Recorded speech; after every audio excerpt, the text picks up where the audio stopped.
Lebih dari selusin orang termasuk anak-anak dan perempuan tewas, serta puluhan lainnya luka-luka setelah dilaporkan terjadi ledakan tabung gas di sebuah bangunan tempat tinggal di kota Karachi, Pakistan.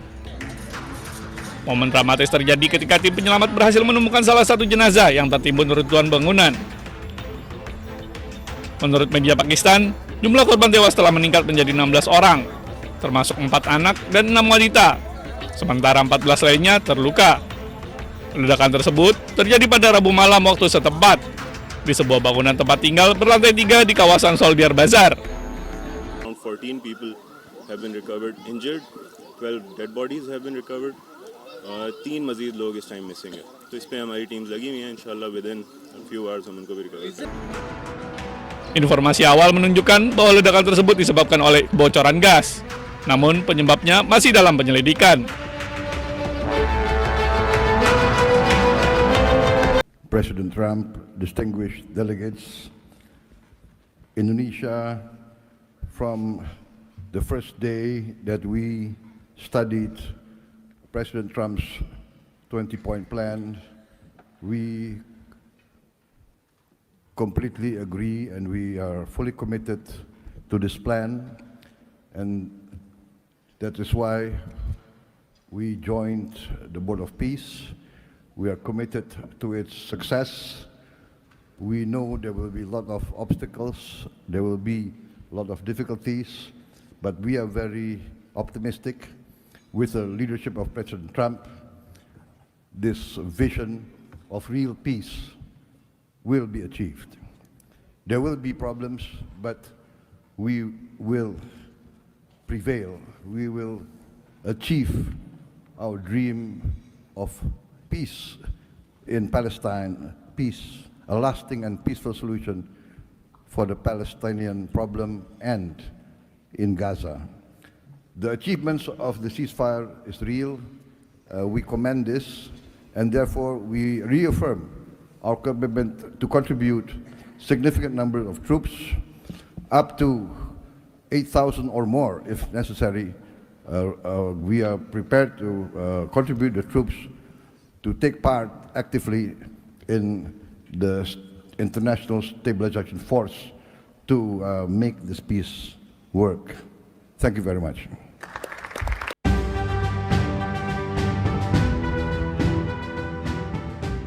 Presiden Republik Indonesia Prabowo Subianto menghadiri rapat perdana Board of Peace penanganan Gaza yang diinisiasi Presiden Amerika Serikat Donald Trump di Washington DC, Amerika Serikat.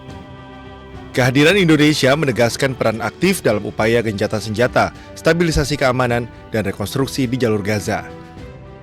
Rapat perdana Board of Peace atau BOP merupakan implementasi awal dari piagam Dewan Perdamaian yang diluncurkan untuk menangani secara khusus krisis Gaza melalui kerjasama negara-negara anggota.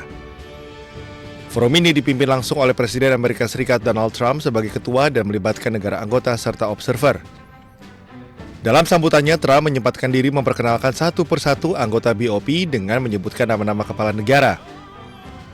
Di momen ini pun ia menyapa Presiden Prabowo Subianto yang ia sebut sebagai sosok gigih hingga Trump mengaku enggan melawannya. A man that I really like a lot he's definitely tough. I don't want to fight him. President Prabowo of Indonesia, thank you very much. Please, this is a big guy. I tell you, I said, how many people in Indonesia? He said like 240 million. I said, no, say it again. How many? It's a big country you have.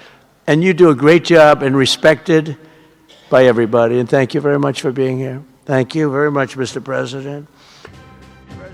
Partisipasi Indonesia dalam Board of Peace juga dimaksudkan untuk memastikan proses rekonstruksi dan stabilisasi keamanan berjalan inklusif, transparan, dan selaras dengan prinsip hukum internasional serta aspirasi rakyat Palestina. Dari Washington DC, Amerika Serikat, Aya Nufus, iNews melaporkan.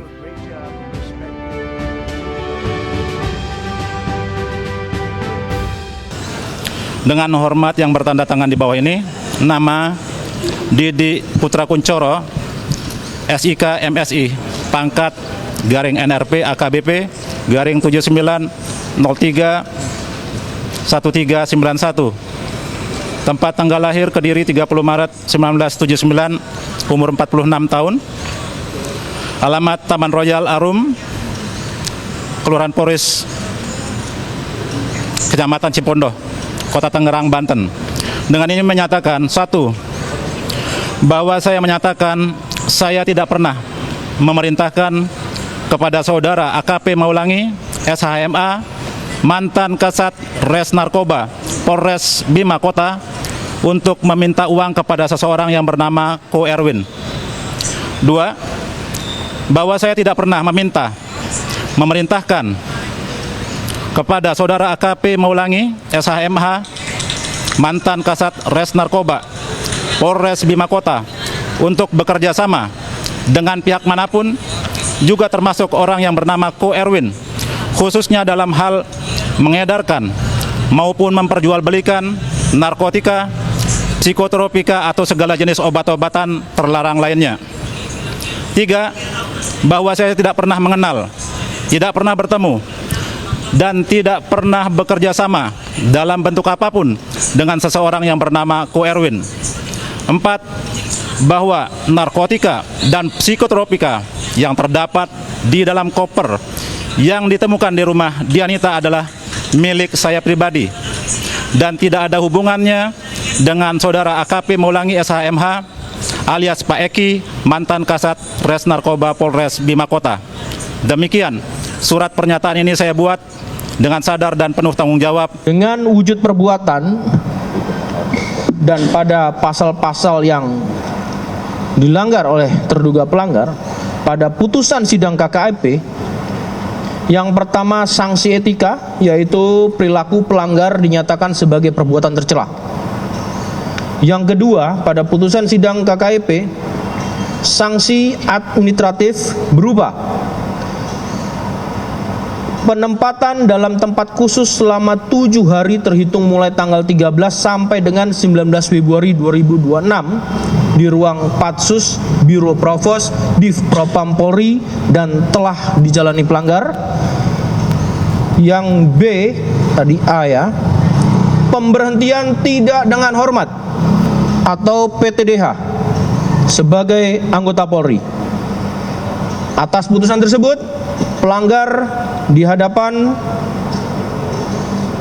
ketua dan anggota komisi pada putusan sidang menyatakan menerima.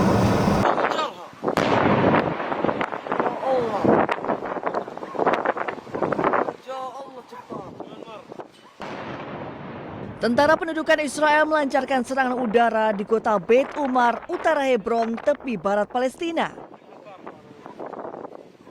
Rekaman video memperlihatkan detik-detik rumah milik keluarga Walid Sabana di Beit Umar hancur setelah diledakkan oleh pasukan Israel.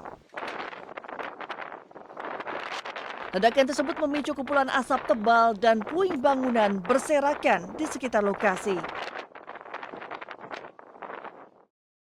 Tak hanya melakukan serangan udara, pasukan pendudukan Israel juga terus melakukan penjarahan dan penahanan terhadap sejumlah warga Palestina. Dalam kondisi mata ditutup, sejumlah warga Palestina digiring masuk ke kendaraan militer Israel. Situasi ini terjadi di awal bulan Ramadan, bahkan setelah kesepakatan gencatan senjata antara Israel dan Hamas pada Oktober 2025 lalu.